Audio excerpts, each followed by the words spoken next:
In this revision screencast, I'm going to give you some advice on how to decode exam questions for the Youth Culture section of the SY1 exam paper by focusing on the main types of exam questions that appear on this section of the exam. The first type of exam question that we're going to look at is this one: why do young people join youth cultures? And one way of trying to understand why young people join youth cultures is to see them as a collective solution to the problems that young people experience in society. And there are lots of ways in which you can illustrate this particular reason for young people joining youth cultures in the exam. So for example, you could highlight the functionalist perspective and their argument that young people are attracted to youth cultures because it gives them a sense of belonging and identity during the difficult and drawn-out transition into adulthood. You could talk about feminist researchers and the creation of a bedroom culture by girls as a way of dealing with some of the problems that they face. You could talk about the reason that black youth have been attracted to distinctive youth subcultures as a way of dealing with the problems of racism and discrimination. And you could also look at the Marxist perspective, look at the Centre for Contemporary Cultural Studies and the arguments that they make about working class youth subcultures. Another really relevant issue to this type of exam question would be to focus on the role of the mass media and consumerism in attracting young people to youth cultures. So for example, you could use the work of people like Stanley Cohen and this idea of moral panics and how moral panics can glamorize and publicize particular youth cultures and therefore attract new participants. And what you can see on this slide are some examples of these types of exam questions. And just focusing on this last question, assess the functionalist view that youth culture is a period of transition between childhood and adulthood. Remember that we can criticize the functionalist view because they argue that this period of transition between childhood and adulthood is experienced in exactly the same way by all groups of young people, irrespective of their social background. And this is a view that would be challenged and criticized by most other sociologists who would make the argument that this process of transition between childhood and adulthood is experienced differently by young people depending on things like their class, their gender and their ethnicity. A second type of exam question that is extremely common on the SY1 paper is this one: how have youth cultures changed over time? And I think the key sociological debate that examiners are looking for you to discuss with this type of question is this one: are spectacular youth subcultures a thing of the past? And other important issues to discuss if you're looking at how youth cultures have changed over time would also include the changing position of young women within youth cultures and also the impact of globalization, the mass media and consumerism on the changing nature of youth cultures. So as I just mentioned, a key debate to discuss if you're looking at the way in which youth cultures have changed is the debate about spectacular youth subcultures. Have spectacular street-based youth subcultures become a thing of the past? So spectacular youth subcultures such as the teddy boys, the mods, the skinheads and the punks are those street-based youth subcultures that are based around a flamboyant and highly visible style that all members participate in and attitudes that are often very confrontational. In other words, participants of spectacular youth subcultures dress flamboyantly in a shared uniform, are often noisy in public places and appear to behave in a defiant way in order to attract condemnation. And the argument of many sociologists, particularly what we call the post-subcultural theorists, is that we've seen a decline in the number of visible street-based spectacular youth subcultures, and these have been replaced by much looser associations of what are sometimes referred to as neo-tribes. So the argument that post-subcultural theorists make, such as Andy Bennett, is that we've seen a big change in youth groups. We've seen a move away from the spectacular social class-based youth subcultures of the past towards these looser associations of young people that Bennett refers to as neo-tribes. And this slide gives you a very succinct summary of the differences between the earlier spectacular youth subcultures and this newer phenomenon that Bennett refers to as neo-tribes. So whereas youth cultures in the past were a bit like the 4-4-2 football formation of the past, fixed, stable, ordered, predictable, the argument that post-subcultural theorists make is that youth groups nowadays are a bit more like modern football formations in that they're much more fluid, much more unpredictable, and there's much more room for individuality rather than simply wearing the same uniform that expresses a group identity. What you can see on this slide are examples of exam questions that are getting you to discuss some of the significant ways in which youth cultures have changed, and you can see particularly this emphasis on Bennett's concept of a neo-tribe. This last question about consumerism has influenced youth cultures, and the nature of consumerism, I think, has changed. Remember, when we talk about consumerism or the consumer society, we're talking about a society that is putting pressure on people to buy ever-increasing quantities of goods and services for money. And one of the things that I think has changed in recent years in relation to consumerism and youth culture is everything has sped up. If you think about fashion and so-called fast fashion, where people will buy clothes, wear them a few times and then throw them away, this arguably affects the decline of spectacular youth subcultures. That in this era of fast consumerism, there isn't really the space for a spectacular youth subculture to emerge and then hang around for a time.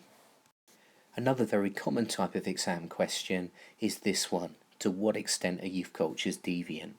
Remember, we can define deviance as behaviour that violates social norms. In other words, people who are not conforming to the social norms that are dominant within their culture.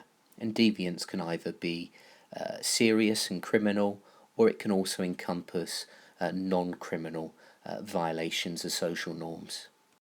And what we can see on this slide are some points that you can use to support the view that youth and youth cultures are intrinsically associated with deviance, but also for the longer 30-mark questions where you would need to challenge and criticise this particular view, you've also got some arguments that you could use against the view that youth cultures should be seen as being automatically deviant.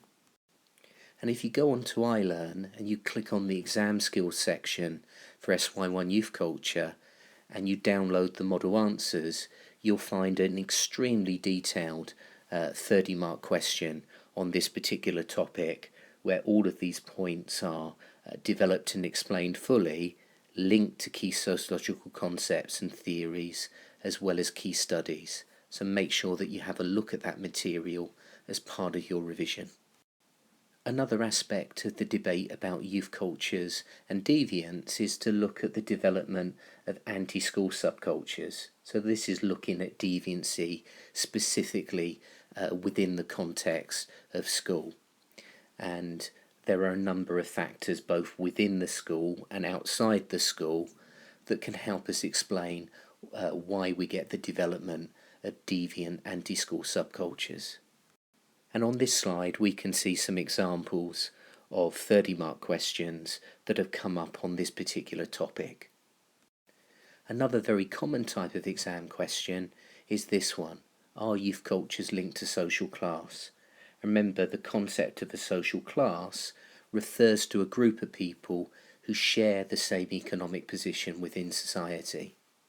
And certainly those sociologists who've been influenced by the Marxist perspective have really sought to emphasise the importance of social class in the development of spectacular street-based youth subcultures. However, as we've already discussed, this has been challenged by other sociologists.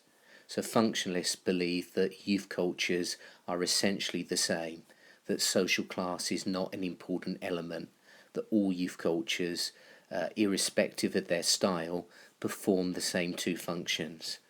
And as we've already seen, post-subcultural theorists think that the working class street-based youth subcultures are becoming increasingly relevant, and that rather than expressing a group identity based on class, modern youth cultures are much more about individualization. They're much more about people asserting an individual rather than a group identity.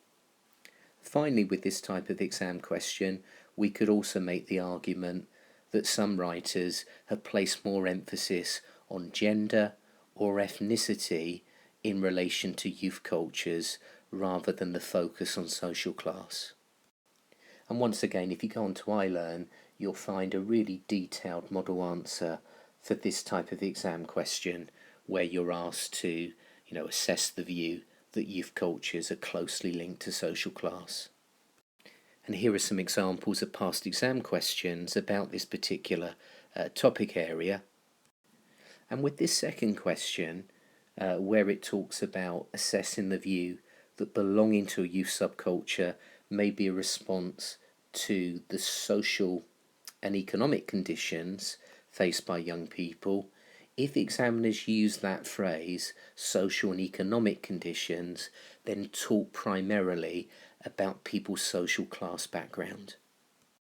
And you'll notice in this last question, it's not just about social class, it's also about another group identity in terms of gender. And gender is what we're going to look at in the next bit of the screencast.